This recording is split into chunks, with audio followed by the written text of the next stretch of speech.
विद्यार्थियों, हम लोकतंत्रात्मक शासन प्रणाली के बारे में चर्चा कर रहे थे, जिसमें हमने लोकतंत्र का अर्थ, परिभाषाओं का अध्ययन और शासन और इसके विभिन्न प्रकारों का अध्ययन किया। अब हम लोकतंत्रात्मक शासन की विशेषताओं का अध्ययन करेंगे, है ना।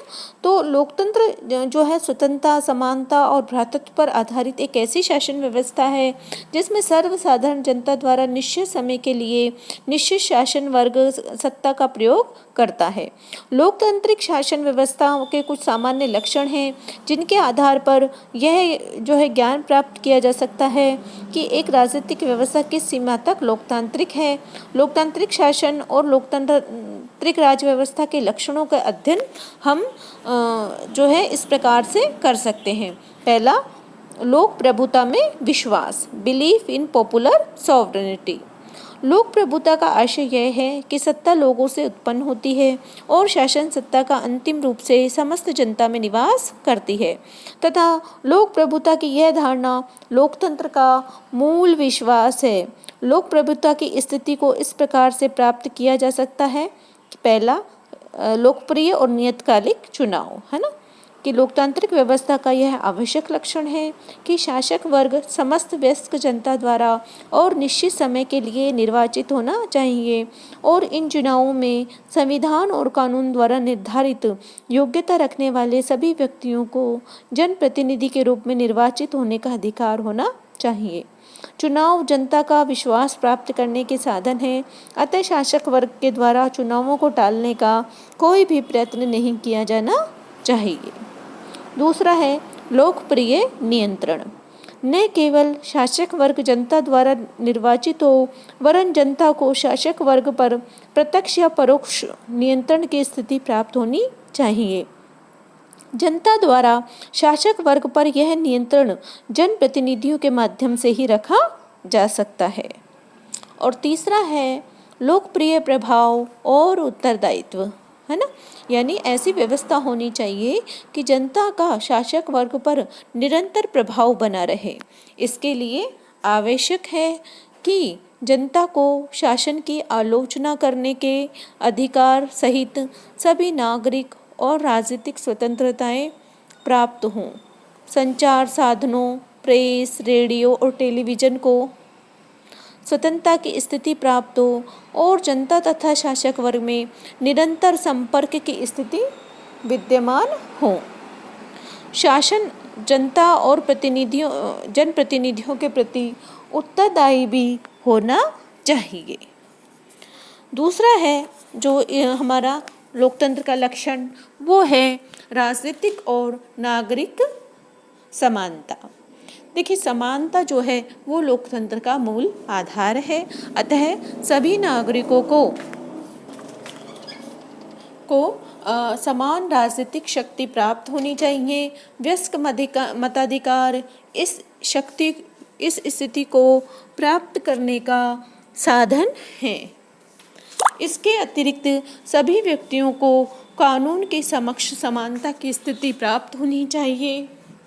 वर्तमान समय में राजनीतिक और नागरिक समानता से आगे बढ़कर सामाजिक और आर्थिक समानता को लोकतंत्र का लक्ष्य समझा जाने लगा है। जैसे कि हमने विभिन्न लोकतंत्र के प्रकार भी देखे कि सामाजिक प्रकार के रूप में, आर्थिक प्रकार के रूप में, राजनीतिक प्रकार के रूप में।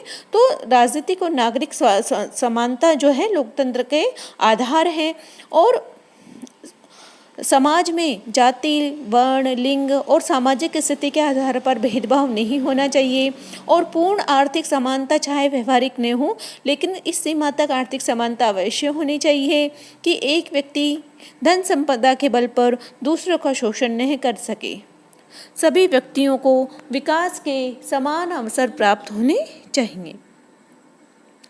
तीसरी है राजनीतिक और नागरिक स्वतंत्रताएं, है ना। राजनीतिक और नागरिक समानता के साथ साथ नागरिक और राजनीतिक स्वतंत्रताएं भी आवश्यक हैं।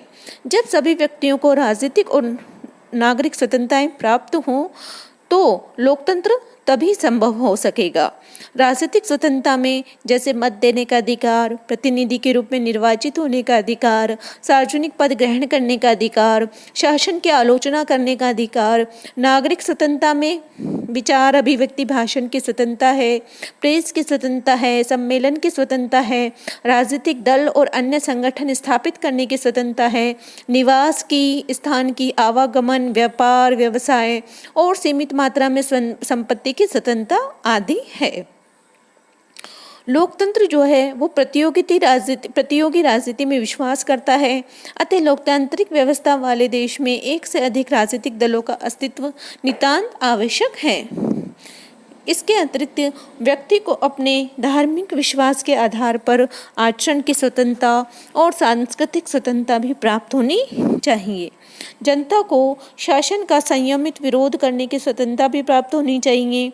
ये राजनीतिक और नागरिक स्वतंत्रताएं न केवल बहुमत वर्ग को वरन शासन की नीति से असहमत अल्पसंख्यक या अल्पमत वर्ग को भी प्राप्त होनी चाहिए। मतलब ये सभी व्यक्तियों को समान रूप से प्राप्त होनी चाहिए, चाहे वो बहुमत हो चाहे अल्पमत हो। चौथा है व्यक्ति के व्यक्तित्व का सम्मान और गौरव। लोकतंत्र मानवीय व्यक्तित्व के सम्मान और गौरव में विश्वास करता है और स्वतंत्रता, समानता और भ्रातृत्व इस स्थिति को प्राप्त करने के साधन ही हैं। व्यक्ति का आत्मविश्वास और उसका आत्मगौरव व्यक्ति की सजीवता, सक्रियता और उसमें पहल करने की प्रवृत्ति लोकतांत्रिक व्यवस्था की मूल मान्यताएं हैं और व्यक्ति का सर्वांगीण विकास लोकतंत्र का सर्वोच्च लक्ष्य है। पांचवा है मानवीय विवेक में विश्वास। लोकतंत्र वर्गासन के अबुद्धिवाद में विश्वास नहीं करता, जिसके अनुसार व्यक्ति को मात्र भावनाओं का पुतला बताया गया है। लोकतंत्र की मान्यता है कि मानवीय जीवन में विवेक की प्रधानता होती है।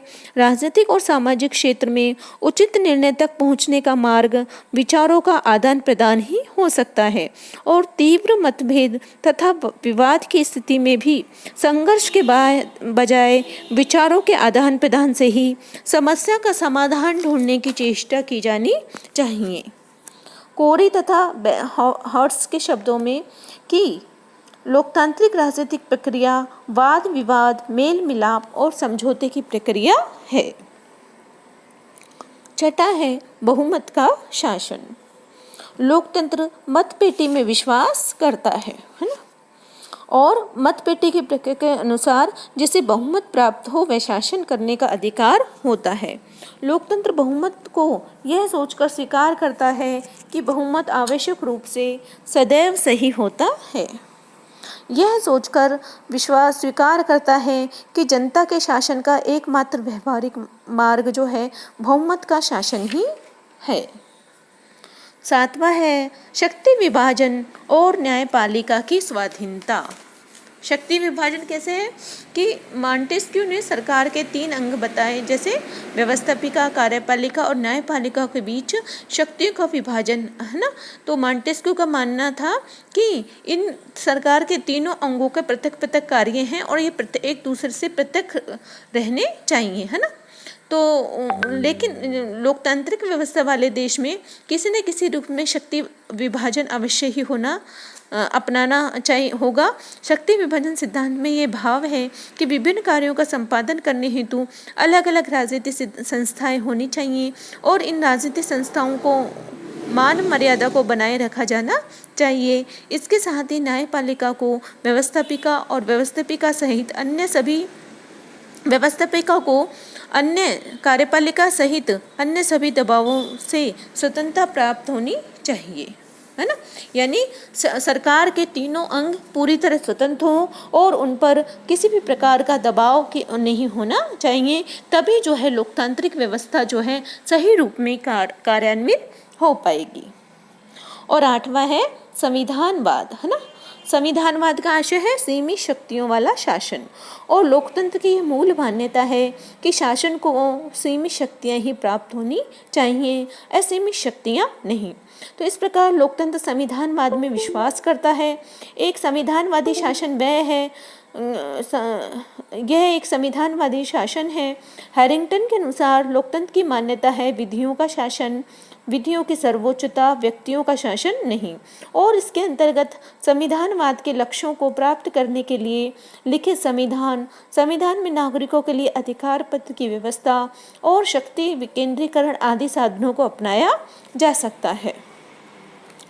इसके अतिरिक्त लोकतांत्रिक व्यवस्था प्रशासकों के व्यवस्थित परिवर्तन में विश्वास करती है और लोकतंत्र की मान्यता है कि राजनीतिक, सामाजिक और आर्थिक क्षेत्र में जो भी परिवर्तन किए जाने हों, उन सभी परिवर्तनों को शांतिपूर्ण तरीके से संभव बनाया जाना चाहिए। तो इस प्रकार हमने लोकतंत्रात्मक शासन के मूल लक्षणों का अध्ययन किया। धन्यवाद।